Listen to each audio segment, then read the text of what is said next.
台语字真趣味，乡亲啊，假熬，台语安尼写，假熬，假熬就是假会不懂装懂，都是强不知以为知，都是袂会假会，袂扑假扑，袂晓假会晓，也都是自以为是，自作聪明。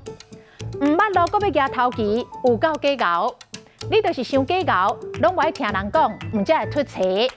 啊，咱就照步来，卖假熬，安尼较妥当。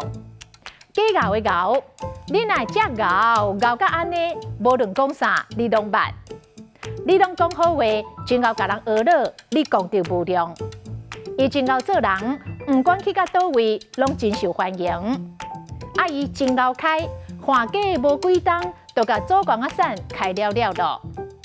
熬早，伊的个性开朗，一透早到公司，看到人就话熬早。你今仔日哪会遮熬早？啊，今仔日就上早班。熬人就是贤人，有才有德的人。像讲，这个庄头出真济熬人。有一句俗语：三人熬食饭，三餐熬烧水。